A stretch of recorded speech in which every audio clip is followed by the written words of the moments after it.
Salut mes Poscailles, on se retrouve dans une petite vidéo, j'allais dire un peu spéciale, mais du coup non, enfin si, mais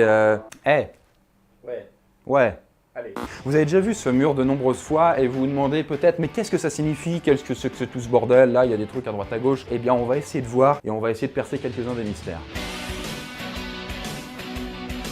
Alors déjà, au niveau des écrans, juste au-dessus, eh bien, on peut retrouver un tableau de... Ceux qui l'ont reconnu, c'est Isis, du coup la déesse égyptienne sur laquelle je me suis inspiré. Si on regarde le logo du Kundar, qui est juste ici. Là, c'était au début de l'année, j'étais allé faire un petit tour à Prague et donc du coup, j'avais ramené un petit souvenir, c'était un journal. Là, on a un tableau beaucoup plus grand et qui est là depuis très longtemps, depuis que j'avais emménagé. C'est, on peut le voir, c'est imagination. C'est l'un des mots que je préfère le plus, l'imagination. Imagination et création, mais là, du coup, on part sur quelque chose d'assez joli. C'est ton petit péché mignon, quoi. Ouais, on peut le dire. Juste à côté, vous dites, mais qu'est-ce que c'est que ce machin dit bizarre là? Eh bien ça, c'est un clavier ergonomique, parce que bon, c'est vrai que j'ai plein de projets bizarres dans la tête. C'est un clavier pensé pour être... Un clavier. Si on regarde, là, il y a des trucs beaucoup plus petits, beaucoup plus bizarres. Et là, on commence à rentrer dans des éléments plus scientifiques. C'est la ligne d'horizon selon la hauteur à laquelle on est. Par exemple, à 1m73, là, à peu près la taille que je fais, eh bien, on peut voir jusqu'à 4,7 km l'horizon. Par exemple, si on est à la mer, vous ne pouvez pas voir au-delà de 5 km, grosso modo. Si vous êtes à 100 mètres de hauteur, vous pouvez voir jusqu'à 35 km. Et, je sais pas, par exemple, à 5000 mètres, la hauteur du Mont Blanc, vous pouvez voir jusqu'à 253 km. Alors, du coup, pour la suite, là, on a par exemple la vitesse de la lumière. C'est scientifique, je vous ai dit. Et je sais pas, je me suis amusé, je me trouvais ça rigolo d'indiquer que plus la vitesse est élevée et plus, du coup, la dilatation du temps est grande. Par exemple, si vous allez à 87% de la vitesse de la lumière, le temps s'écoulera 2 fois plus vite ou 2 fois plus lentement, ça dépend en fait du point de vue. Typiquement, vous, si vous avez l'impression d'avoir passé 1 an dans l'espace à cette vitesse-là, eh bien en réalité, il se sera écoulé 2 ans sur Terre. Et par exemple, si on monte jusqu'à 99,995% de la vitesse de la lumière, le temps va s'écouler 100 fois plus vite. Ça sera dans un 360 sans doute. Allez. Oh. Là, par exemple, si on descend juste en dessous, on se dit « Mais qu'est-ce que c'est que ce truc bizarre ?» Oui, effectivement. Ça, c'est les raccourcis clavier parce que vous savez, du coup, le français, nos fameux petits claviers à la con n'ont pas été bien pensés par Windows. Ce qui fait que du coup, quand on veut mettre des accents sur le E ou sur le A, bah on peut pas vraiment, du coup, de base. Donc du coup, le A majuscule. Ouais, le A ou le A majuscule. Donc du coup, bah là, on a, par exemple, si on veut mettre un A accent, il faut faire Alt 183 et on l'a. Donc voilà, comme c'est des trucs. Là, on peut retrouver directement Isis, la même, du coup, mais avec un truc différent. Et d'ailleurs, c'est du vrai papyrus. Au-dessus, vous reconnaîtrez peut-être un salar. Ce sont des paysages assez irréels qui sont, pour ceux qui les ont visités, parmi les endroits les plus étranges et les plus beaux au monde. Puisque du coup, vous voyez qu'une immense étendue blanche avec un ciel au-dessus. Et donc du coup, c'est composé entièrement de sel. C'est très très particulier. C'est des raretés de la nature.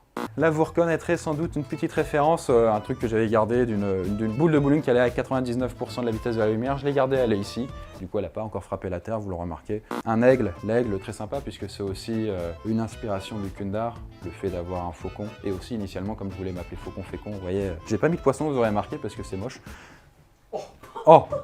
Si on continue sur les trucs un petit peu bizarres qu'il y a sur le bureau, celui-là, il est un petit peu caché et il est très étrange. En fait, c'est un être humain. Qu'est-ce que c'est? C'est qu'en fait, j'ai mesuré chaque partie de mon corps, ou des parties qui sont faciles d'accès. Mao, on rigole pas, enfin, j'ai pas tout mesuré. Et en fait, j'en ai fait des références pour pouvoir m'aider si j'ai pas un mètre sous la main. Exemple tout bête, je sais que par exemple, entre ça et ça, la distance, là, ça fait exactement 15 cm. Je sais qu'au niveau de mon menton, ça fait 1,50 m. La taille d'un coude de là à là, ça fait 45 cm. Donc du coup, voilà, quand j'aime bien mesurer les choses, du coup, je fais, hop, ça fait 45 cm. Vous voyez là, 45. Là, ouais, ce petit machin, en fait, c'est que du coup, je m'étais intéressé plus jeune à la chiromancie. Donc du coup, c'est la lecture des lignes de la main. J'avais répertorié les plus grosses, par exemple. Il faut savoir que ça, c'est la ligne de tête. Là, la ligne de vie, la ligne de cœur. Bon, ça n'a pas de valeur scientifique a priori, mais c'est toujours marrant à savoir. Et c'est quoi le truc jaune Ça là? Oui. C'est ce qu'on appelle un zome en fait. C'est une fleur de vie en 3D. Vous voyez, une fleur de vie en fait, c'est quelque chose, c'est composé de plusieurs cercles qui s'emboîtent les uns dans les autres. Et du coup, quand on met cette forme en volume, et ben, du coup, ça fait cette forme. Et là, elle est vue de profil. Je trouve la forme très belle. Je veux l'avoir au-dessus de mon bureau pour y penser tout le temps. Si vous la regardez du vu de dessus, eh bien, on peut la trouver là-bas. Ce qui du coup répond à une autre question. Qu'est-ce que c'était que cette espèce de truc bizarre?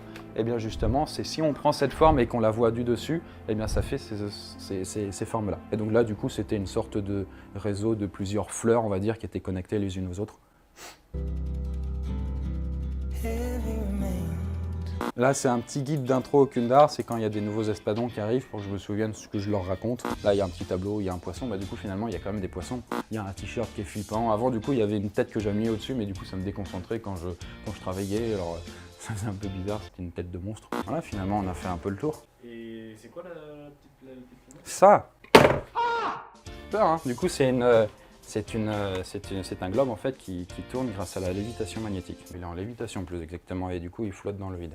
Donc on peut voir que y a rien du tout. Et du coup ça tourne pendant des jours entiers du coup avec simplement une pitch note initiale. Là du coup 3 jours plus tard il continue à tourner. Et ça pour terminer cette espèce de truc qui pendouille, qu'est-ce que c'est? Eh bien c'est un truc qui va calculer la vitesse du vent. Quand je suis dehors et que j'ai envie de voir, je mets ça et du coup je vois le vent et par exemple il va à 5 km/h. D'accord. Voilà pour ce mur curiosité. Maintenant, vous en savez peut-être un peu plus sur ce qu'il y a dessus et comprenez un peu mieux ou pas du coup les délires que je peux avoir. Il y a encore des trucs cachés et que je ne vous ai pas montré. Mais en tout cas, si vous avez d'autres suggestions de vidéos, de trucs que vous aimeriez savoir sur d'autres éléments, eh bien, n'hésitez pas à me le suggérer. Et ben voilà, en tout cas pour cette vidéo un petit peu particulière et différente de d'habitude. Je ne sais pas si vous avez aimé, vous en avez pensé quoi par exemple?